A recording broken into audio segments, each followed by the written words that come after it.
Hello friends, எல்லாரும் எப்படி இருக்கீங்க? நல்லா இருக்கீங்க நம்புறேன்.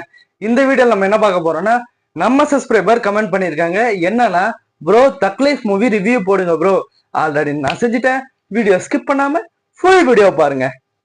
கமலஹாசன், சிம்பு, ஜோஜோ ஜார்ஜ், நாசர், பெரிஷா, அசோக் செல்வன், அபிராமி இவங்கெல்லாம் சேர்ந்து தக் லைஃப் மூவியில் நடிச்சிருக்காங்க. இந்த படத்தோட டேரக்டர் மணிரத்னம். இந்த படத்தோட மியூசிக் டைரக்டர் ஏஆர் ரகுமான். படத்தோட ஒன்லைன் என்னன்னா, ஸ்பாயில் பண்ண விரும்பல, ஷார்ட்டாக முடிச்சுக்கிறேன். டெல்லியில் பெரிய கேங்ஸ்டராக இருக்காரு. ஒரு கேங்ஸ்டருக்கும் இன்னொரு கேங்ஸ்டருக்கும் ஒரு பஞ்சாயத்து போயின்னு இருக்கும்போது போலீஸ்காரங்க வந்து ஷூட் அவுட் பண்ணுறாங்க. அந்த ஷூட் அவுட்டில் பேப்பர் போட வந்த ஒருத்தர் இறந்து போகிறாரு. அவர் மட்டும் இல்லாமல் அவங்களோட பசங்களையும் கூப்பிட்டு போனதுனால அந்த பசங்க அவங்களோட அப்பாவோட மரணத்தை பார்த்து ரொம்ப அதிர்ச்சியாகி அங்கே நின்று இருந்ததுனால தங்கச்சி ஒரு பக்கம் போக, அண்ணங்காரன் இன்னொரு பக்கம் போக, அந்த பையன்காரனை கேங்ஸ்டர் தத்து எடுத்துக்கிறாரு. ரெண்டு பேரும் அப்பா பையனாட்டம் ரொம்ப பாசமாக வளர்ந்து வராங்க. ஒரு கட்டத்தில் அந்த பையன் அவங்களோட கேங்ஸ்டரோட பதவிக்கு ஆசைப்பட்டு அவங்க அப்பாவே கொண்டுடுறாரு. இதுக்கப்புறமா என்னென்ன நடந்துச்சு, என்னென்ன சம்பவங்கள் நடந்துச்சு தான் முழு படத்தோட கதையே.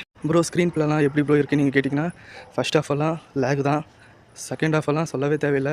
கொஞ்சம் விறுவிறுப்பாக எடுத்துன்னு போகிறேன்னு நினச்சிட்டு லேகாக தான் எடுத்துன்னு போயிருக்காங்க. ப்ரோ படத்தில் சாங்ஸ் எல்லாம் எப்படி ப்ரோ இருக்குன்னு நீங்கள் கேட்டிங்கன்னா, சாங்ஸ் எல்லாம் 2-3 பாட்டு தான் இருக்குது. நீங்கள் படம் பார்த்துருந்தீங்கன்னா தெரிஞ்சிருக்கும். ப்ரோ பேக்ரவுண்ட் ஸ்கோரெல்லாம் எப்படி ப்ரோ இருக்குன்னு நீங்கள் கேட்டிங்கன்னா, படத்துக்கு ஏற்ற மாதிரி செஞ்சுருக்காங்க, அவ்வளோதான். இந்த படத்தில் அவங்களுக்கு கொடுத்த கேரக்டர் நல்லா பண்ணி கொடுத்துருக்காங்க. ஆனால் அவங்களுக்குன்ட்டு ரைட்டிங் அவ்வளோ இல்லை. எந்த கேரக்டரும் நம்ம மைண்டில் அவ்வளோ சீக்கிரமாக நின்றுட மாட்டாங்க. முக்கியமாக சொல்லணும்னா நம்ம ஆண்டவர் கமலஹாசனும் சரி, சிம்புவும் சரி, சிம்புவை நம்ம தேட வேண்டியதே இருக்குது இந்த படத்தில். முக்கியமாக சொல்லணும்னா இந்த படத்தில் திரிஷாவே தேவையில்லை.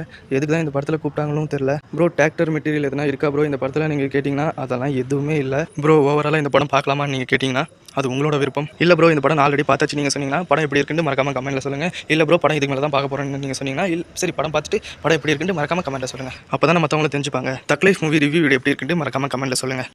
ஃபுல் வீடியோவை ஸ்கிப் பண்ணாம பார்த்துட்டு வந்த எல்லா உள்ளங்களுக்கும் மிக்க நன்றி. வீடியோ எப்படி இருந்துச்சுட்டு மறக்காம கமெண்ட்ல சொல்லுங்க. லைக் பண்ணுங்க, கமெண்ட் பண்ணுங்க, ஷேர் பண்ணுங்க. மறக்காம நம்ம சேனலை சப்ஸ்கிரைப் பண்ண மறந்துடாதீங்க. அடுத்த வீடியோ சந்திப்போம். Bye guys.